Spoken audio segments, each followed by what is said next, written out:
ஆன்மீக சொந்தங்கள் அனைவருக்கும் அன்பான காலை வணக்கம். நம்மளுடைய சேனலில் தொடர்ந்து நிறைய சுவாரஸ்யமான ஆன்மீகம் சார்ந்த தகவல்களை தாங்க பார்த்துட்டு வந்துட்டே இருக்கோம். அந்த வரிசையில் இந்த பதிவில் என்ன பார்க்க போகிறோம் அப்படின்னா, கன்னிராசி நேயர்களுக்கு இந்த ஜூலை மாதம் முழுக்க எப்படி இருக்க போகுது, இந்த காலகட்டங்களில் ஏற்படக்கூடிய கிரக மாற்றங்களால் உங்களுக்கு ஏற்படக்கூடிய அதிர்ஷ்டங்கள் என்ன, சவால்கள் என்ன அப்படின்றத பற்றியும், கூடவே இந்த டைமில் நீங்கள் செய்யக்கூடிய எளிமையான வழிபாடுகள் பரிகாரங்களை பற்றியும் தெளிவாக இந்த பதிவில் தொடர்ந்து பார்த்து தெரிஞ்சுக்கலாம். வீடியோக்குள்ளே போகிறதுக்கு முன்னாடி நீங்கள் நம்ம சேனலை சப்ஸ்கிரைப் பண்ணாமல் இருக்கீங்க அப்படின்னா மறக்காமல் சேனலை சப்ஸ்கிரைப் பண்ணிக்கோங்க. கூடவே பக்கத்தில் இருக்கிற பெல் சிம்பிளையும் கிளிக் பண்ணிக்கோங்க. அப்போ தான் நாங்கள் போடக்கூடிய வீடியோக்கள் எல்லாமே உங்களுக்கு நோட்டிஃபிகேஷன் உடனுக்குடன் வந்தடையும், நீங்களும் பார்த்து பயன்பெறலாம். வாங்க வீடியோக்குள்ளே போகலாம்.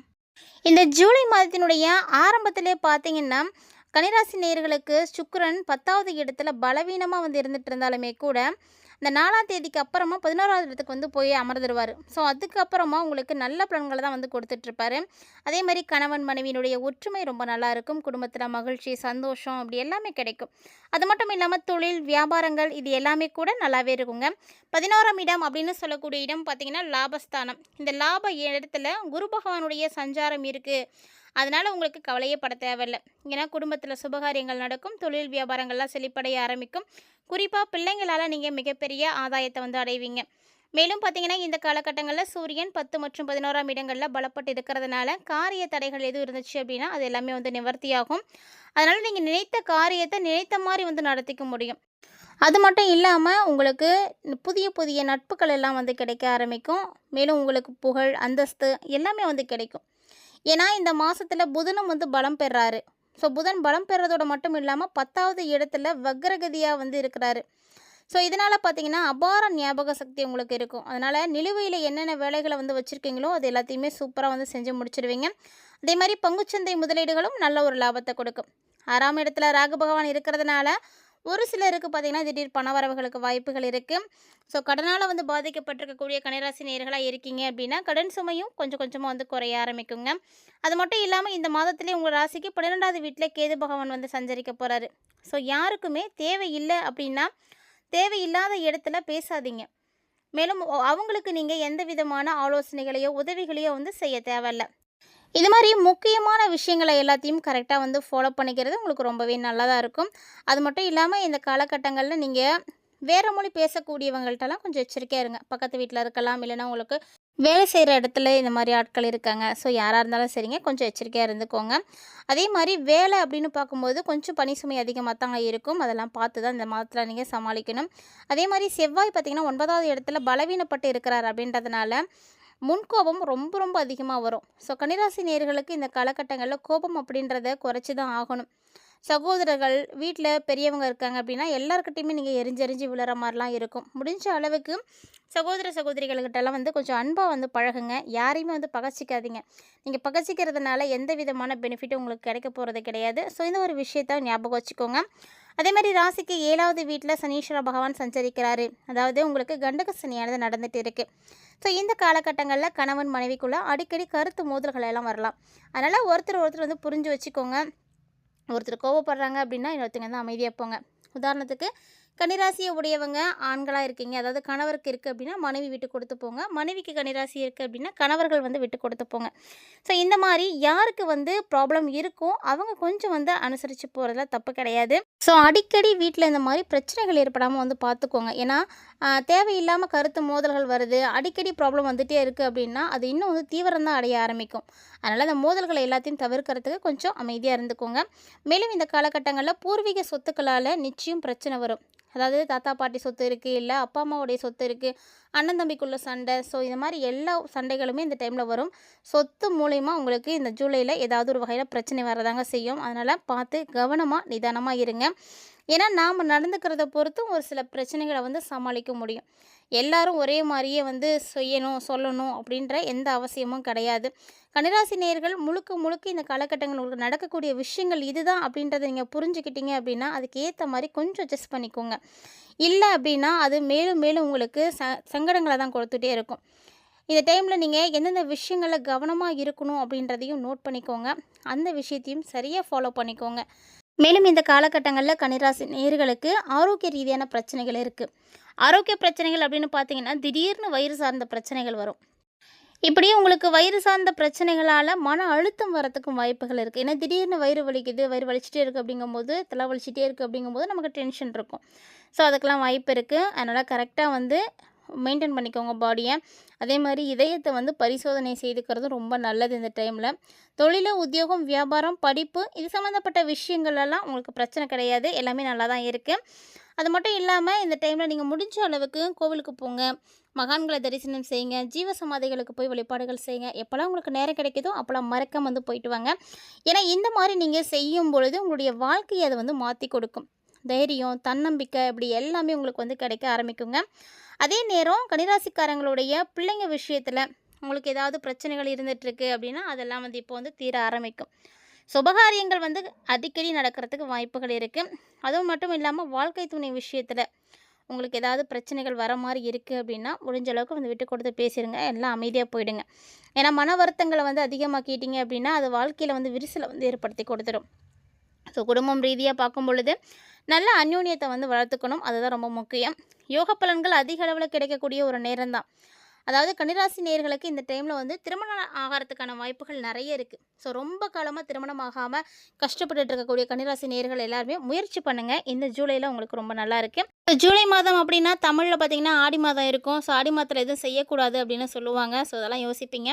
ஆடி மாதத்தில் திருமணம் தான் பண்ணக்கூடாது. அதுக்கான பேச்சுவார்த்தைகள்லாம் வந்து செய்யலாம், ஒன்றும் தப்பு கிடையாதுங்க. அந்த மாதிரி விஷயங்கள் எல்லாம் நீங்கள் இந்த டைம்லேருந்தே ஸ்டார்ட் பண்ணிக்கோங்க. ஏன்னா எப்போ உங்களுக்கு நேரம் நல்லா இருக்கும் அப்போ தான் நீங்கள் அதை ஆரம்பிக்க முடியும். தொழில், உத்தியோகம், வியாபாரம், படிப்பு இது மாதிரி விஷயங்களில் உங்களுக்கு ஏதாவது நிரடல்கள் இருந்துகிட்ருக்கு அப்படின்னா கூட அதையும் கொஞ்சம் கொஞ்சமாக நீங்கள் வந்து சரி பண்ணிக்கலாம். அதுக்கும் இது நல்ல நேரம் தான். ஸோ எதுவாக இருந்தாலும் சரிங்க, பெருசாகிறதுக்கு முன்னாடியே பேசி தீர்த்துக்கோங்க. அதுதான் ரொம்ப நல்லது. அதே மாதிரி வாழ்க்கை துணையினுடைய ஆரோக்கியத்தையும் நீங்கள் நல்லபடியாக வந்து பார்த்துக்கணும். ஏன்னா அவங்களுக்கும் வந்து பிரச்சனைகளானது ஏற்படும். ஸோ கண்டிப்பாக வீட்டில் படிக்கட்டுகள் இருக்குது, இல்லை உயரமான இடங்கள் இருக்குது அப்படின்னா அவங்களாம் ஏறுறாங்கன்னா பார்த்து கவனமாக போயிட்டு வர சொல்லுங்கள். அதேமாதிரி வாகனங்கள் இயக்கக்கூடியவர்களாக இருக்கீங்கன்னா ரொம்ப ரொம்ப கவனமாக இருக்கணும். ஏன்னா தேவையில்லாத பதட்டம், தேவையில்லாத டென்ஷன் இது எல்லாத்தையும் நீங்கள் உருவாக்கிக்கிட்டீங்க அப்படின்னாவே போதும். ஆட்டோமேட்டிக்காக உங்களுக்கு எல்லா பிரச்சனையும் வந்து சேர்ந்துடும். ஸோ முடிஞ்ச அளவுக்கு மைண்டை வந்து ரிலாக்ஸாக வச்சுக்கோங்க. எது நடந்தாலும் சரி நல்லதுக்கு தான் அப்படின்ற மாதிரி உங்களுடைய மைண்ட் செட்டுக்கு நீங்கள் மாற்றிக்கிட்டீங்க அப்படின்னாவே போதும். பெருசாக உங்களுக்கு பாதிப்புகள் அப்படின்றது எதுவும் ஏற்படாது. அது மட்டும் இல்லாமல் நிறைய விஷயங்கள் உங்களுக்கு அனுகூலமாக தாங்க முடிய போகுது. அதுவும் குறிப்பாக அரசாங்க ரீதியான காரியங்கள் எல்லாமே உங்களுக்கு நல்லபடியாக நடக்கும். தந்தையோட கருத்து வேறுபாடுகள் இருந்துச்சு அப்படின்னா அதுவுமே வந்து சரியாக போகும். தாய் தந்தைக்கிட்ட நீங்கள் எதிர்பார்த்த உதவி கிடைக்கும். பித்தூர் வழியில் இருக்கக்கூடிய சொத்துக்கள் அந்த பிரச்சனைகள் வந்து உங்களுக்கு வரும். ஆனால் அந்த பிரச்சனைகளுக்கான தீர்வும் உங்களுக்கு கிடைக்கும். ஸோ ஒரு இடத்துல பிரச்சனை வந்தால் தான் அதுக்கான முடிவே வந்து கிடைக்கும்னு சொல்லுவாங்க இல்லையா? அந்த மாதிரி தான் இப்போ கன்னிராசிக்காரங்களுக்கு சொத்து சார்ந்த விஷயங்களில் பிரச்சனைகள் வரும். அந்த பிரச்சனை தான் உங்களுக்கு முடிவையும் கொடுக்கும். ஒரு சிலருக்கு பார்த்தீங்கன்னா பழைய வாகனங்கள் இருக்கும், அதை மாற்றிட்டு புதுசாக வாங்கணும் அப்படின்ற ஆசை இருக்கும். ஸோ அப்படி இருக்கக்கூடியவங்களும் ட்ரை பண்ணலாம். புதிதாக வாகனம் வாங்குறதுக்கான வாய்ப்புகள் இருக்குது. குடும்பத்தில் சுப நிகழ்ச்சிகள் நடக்கும். அது மட்டும் இல்லாமல் பணப்புழக்கமும் பார்த்திங்கன்னா அதிகரிக்க ஆரம்பிக்கும். ஒரு சில கன்னிராசி நேயர்களுக்கு இந்த காலகட்டங்கள் ரொம்ப நல்லா இருக்குது. அதனால் சுப செலவுகளாக வந்து செய்யுங்க. ஆடை வாங்குறது, ஆபரணங்கள் வாங்குறது இது எல்லாத்துக்குமே வாய்ப்புகள் இருக்குது. பிள்ளைங்களால் மகிழ்ச்சி, பெருமை இப்படி உங்களுக்கு சந்தோஷத்துக்கு மேலே சந்தோஷம் தான் இந்த ஜூலையில் வந்து கிடைக்க போகுது.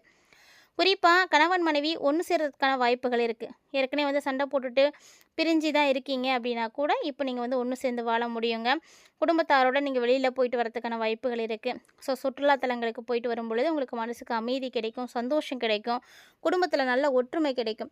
குறிப்பாக புகழ்பெற்ற கோவில்களுக்கு நீங்கள் போயிட்டு வர்றது இன்னுமே உங்களை மன நிம்மதியை வந்து ஏற்படுத்தி கொடுக்கும். அதே மாதிரி வேலை செய்யக்கூடியவர்கள், பணியாளர்களாக இருக்கீங்க அப்படின்னா நீங்கள் கவனமாக இருக்கணும். ஏன்னா வேலை செய்யக்கூடிய இடத்துல கவனம் இல்லை அப்படின்னா பிரச்சனைகள் வந்துடும். ஸோ என்ன பிரச்சனை வந்தாலுமே கூட ஒரு சிலர் வந்து எங்கே இருக்கீங்களோ அது தெரியாமல் இருந்துட்டு போங்க. ஏன்னா ஒரு சிலருக்கு நல்ல ஒரு மாற்றம் கிடைக்கும். அதே ஒரு சிலருக்கு பார்த்தீங்கன்னா பிரச்சனைகளும் வந்து இருக்கும். ஸோ எது வேணாலும் நடக்கலாம், வாய்ப்புகள் இருக்கும். உங்களுடைய தசாபுத்திகள் எப்படி இருக்கும் அதுக்கேற்ற மாதிரி நடக்கும். அதே மாதிரி எதிர்பார்த்த சலுகைகள் உங்களுக்கு இருக்குது. ஒரு சிலருக்கு பார்த்தீங்கன்னா பக்கத்தில் வேலை செய்யக்கூடியவங்க, கூட வேலை செய்யக்கூடியவங்க எல்லாருடைய சப்போர்ட்டும் இருக்கும். அதனால் வேலையை வந்து எளிமையாக வந்து செஞ்சு முடிச்சிக்க முடியும். ஸோ ஒரு விஷயம் தெரியல அப்படின்னா கூட இருக்கக்கூடியவங்களோட வந்து கலந்து பேசி அதை தெரிஞ்சுக்கோங்க. தொழிலதிபர்களாக இருக்கீங்க, வியாபாரிகளாக இருக்கீங்க, உங்களுக்கெல்லாம் பார்த்தீங்கன்னா தொழிலில் நல்ல முன்னேற்றம் இருக்கும். ஏன்னா தொழில் வந்து அபிவிருத்தி அடைய போகுது. வியாபாரம் இருக்கக்கூடியவர்களுக்கெல்லாம் ரொம்ப நல்ல டைமிங். ஏன்னா வியாபாரத்தை வந்து எப்படி செய்யணும்னா சாமர்த்தியமாக தான் செய்யணும். அந்த சாமர்த்தியத்தை வந்து இப்போ நீங்கள் தெரிஞ்சுப்பீங்க. அதனால் உங்களுக்கு நெருக்கடிகள் எது வந்தாலுமே கூட உங்களால் சமாளிச்சிக்க முடியும். கிட்டத்தட்ட பார்த்தீங்கன்னா இந்த டைமுக்காக தான் கன்னிராசி நேயர்கள் இவ்வளோ நாளாக காத்துட்டு இருந்தீங்க அப்படிங்கிற மாரி நல்ல ஒரு நேரமா இருக்கு. இந்த நேரத்தில நீங்க உங்களுடைய அடுத்த கட்ட விஷயங்கள வந்து செய்யலாம். மேலும் பார்த்தீங்கன்னா, அரசு வகையில எதிர்பார்த்த சலுகைகள் உங்களுக்கு தாராளமா கிடைக்குங்க. அதனால அரசாங்க ரீதியா நீங்க என்ன விஷயங்கள வேணாலும் செய்யுங்க. ஒரு சின்ன விஷயமா இருந்தாலுமே கூட உங்களுக்கு சீக்கிரமா நடந்து முடிஞ்சிடும். அதே மாரி விற்பனையும் சரி, லாபமும் சரி ரொம்ப நல்லா தான் இருக்கு. அதனால வரவு, செலவு 2மே வந்து ரொம்ப ரொம்ப ஸ்மூத்தா இருக்கும். ஸோ, அதனால கவலைப்பட தேவையில்ல. வியாபாரம் ஆகலையே அப்படின்னு நீங்க கவலைப்படுறதுக்கான வாய்ப்புகள் இதில இல்ல. இதே மாரி பெண்களா இருக்கீங்க, கன்னிராசியுடைய பெண்கள், நான் வேலைக்கெல்லாம் போகல, வீட்ல தான் இருக்கேன், குடும்பத்த தான் பார்த்துட்ருக்கேன் அப்படின்னு சொல்லக்கூடியவங்களுக்கு பிரச்சனைகள் எதுவும் இல்லங்க. தேவையான அளவுக்கு பணம் கிடைக்கும். ஸோ, உறவினர்கள்ட்டயும் மதிப்பு, மரியாதை, அன்பு அப்படின்னு எல்லாம் கிடைக்கும். இதே நீங்க வேலைக்கு போகக்கூடிய பெண்களா இருக்கீங்க அப்படின்னா, வேலைக்கு போகிற இடத்துல உங்களுக்கு நல்ல ஒரு பாராட்டு கிடைக்கும். வேலை செய்யக்கூடிய ஆஃபீஸாக இருக்கட்டும், அங்கே இருக்கக்கூடிய ஆஃபீஸர்ஸாக இருக்கட்டும், எல்லாத்துக்கிட்டேயுமே உங்களுக்கு வந்து ஒரு நல்ல பேர் வந்து கிடைக்கும். ஸோ, இந்த மாதிரி நிறைய விஷயங்களானது இந்த காலகட்டங்களில் பாசிட்டிவாக நடக்கிறதுக்கு தான் சான்சஸ் நிறையா இருக்குது. அது மட்டும் இல்லாமல் கன்னிராசி நேயர்களுக்கு இதுதான் வந்து ஒரு சரியான டைமிங்கும் கூட. எந்த விஷயம் செய்கிறதா இருந்தாலும் செய்யுங்க. கன்னிராசி நேயர்களுக்கு கண்டக சனியானது நடக்குது அப்படின்னு நீங்கள் கவலைப்படவே தேவையில்லை. ஏன்னா குரு பகவானுடைய அமைப்பு இப்போ உங்களுக்கு ஒரு நல்ல இடத்துல இருக்குது. ஒரு குரு வந்து கவசம் மாதிரி இருக்கிறாரு. அதனால் கண்டக சனியால் ஏற்படக்கூடிய பாதிப்புகள் பெரும்பாலும் பார்த்தீங்கன்னா உங்களுக்கு இப்போ வந்து செயல்படாது. அதனால் தாராளமாக இந்த விஷயத்தை வந்து ஆரம்பிங்க. ஸோ, இந்த காலகட்டங்களில் நீங்கள் செய்யக்கூடிய எளிமையான பரிகாரம் என்ன, வழிபாடு என்ன அப்படின்றத பார்த்துடலாம். கன்னிராசி நேயர்களை பொறுத்த வரைக்கும் சனிக்கிழமை நீங்கள் ஆஞ்சநேயரை போய் வழிபாடு செய்யுங்க. ஆஞ்சநேயருக்கு துளசி மாலை வந்து சாத்துறது ரொம்ப நல்லது. அதே மாதிரி செவ்வாய்க்கிழமையில் முருகப்பெருமான் வழிபாடு செய்யுங்க. நீங்கள் செவ்வாய்க்கிழமையில் முருகனை வழிபாடு செய்கிறது, சஷ்டியில் வந்து விரதம் இருக்கிறது, பிரதோஷத்தில் போய் நந்தீஸ்வரர் வழிபாடு செய்கிறது, இந்த மாதிரி அடிக்கடி செய்யக்கூடிய விஷயங்களை மட்டும் ஃபாலோ பண்ணிக்கிட்டீங்க அப்படின்னாவே போதும். ரொம்ப நல்ல மாற்றம் கிடைக்கும். அதாவது வெள்ளி, செவ்வாய், சனி இந்த 3 நாட்கள்லையுமே வந்து முடிஞ்ச அளவுக்கு அசைவத்தை தவிர்த்துக்கோங்க.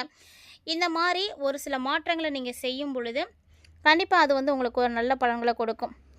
இது மட்டும் இல்லாமல் கன்னிராசி நேயர்கள் இந்த காலகட்டங்களில் கோவிலுக்கு போகிறீங்க அப்படின்னா நீங்கள் நெய் தீபம் போட்டு வழிபாடுகள் செய்யுங்க. நெய் தீபம் போடுறது அந்த அளவுக்கு நல்லது. நீங்கள் கோவிலுக்கு போகிறீங்க அப்படின்னா கூட நெய் வாங்கிட்டு போய் நெய் தீபம் போடுங்க. ஸோ, பாக்கெட்டில் வைக்கக்கூடிய விளக்குகளோ இந்த மாதிரிலாம் எதுவும் செய்ய வேணாம். நல்லா சுத்தமான நல்லெண்ணெய் கிடச்சிது அப்படின்னா அதை எடுத்துகிட்டு போய் நீங்கள் தீபம் போடுங்க. இது மாதிரி நம்ம செய்யக்கூடிய பரிகாரங்கள் எப்படி இருக்குது அப்படின்றது ரொம்ப முக்கியம். ஸோ, சின்ன சின்ன பரிகாரங்கள் தானே, இதெல்லாம் என்ன பலன் கொடுத்துடணும் அப்படின்னு அசால்ட்டாக இருக்காதீங்க. சின்ன பரிகாரமாக இருந்தாலுமே கூட அதுவுமே நல்ல பலன்களை கொடுக்கும். நம்ம செய்யக்கூடிய எந்த செயலாக இருந்தாலுமே ஆத்மார்த்தமாக நம்பிக்கையோடு வந்து செய்யணும். அதுதான் ரொம்ப முக்கியம். ஸோ, கன்னிராசிக்காரங்க இந்த காலகட்டங்களில் என்ன மாதிரியான மாற்றங்களை சந்திக்க போகிறீங்க அப்படின்றத தெளிவாக இந்த பதிவில் பார்த்துருப்பீங்கன்னு நினைக்கிறேன். மேலும் என்ன மாதிரி வழிபாடுகள் செய்யலாம் அப்படின்றதையும் நீங்கள் தெரிஞ்சிட்ருப்பீங்க. இந்த வீடியோ உங்களுக்கு கண்டிப்பாக யூஸ்ஃபுல்லாக இருந்திருக்கும்னு நினைக்கிறேன். பிடிச்சிருந்தது அப்படின்னா லைக் பண்ணி ஷேர் பண்ணுங்கள், மறக்காமல் கமெண்ட் பண்ணுங்கள். இது மட்டும் இல்லாமல் இது மாதிரி இன்னும் நிறைய இன்ட்ரெஸ்டிங்கான ஆன்மீகம் ரீதியான தகவல்களை நீங்கள் உடனுக்குடன் பார்த்து தெரிஞ்சுக்கணும் அப்படின்னு நினைக்கிறீங்கன்னா மறக்காமல் நம்ம சேனலை சப்ஸ்கிரைப் பண்ணிவிட்டு ஃபாலோ பண்ணிக்கோங்க.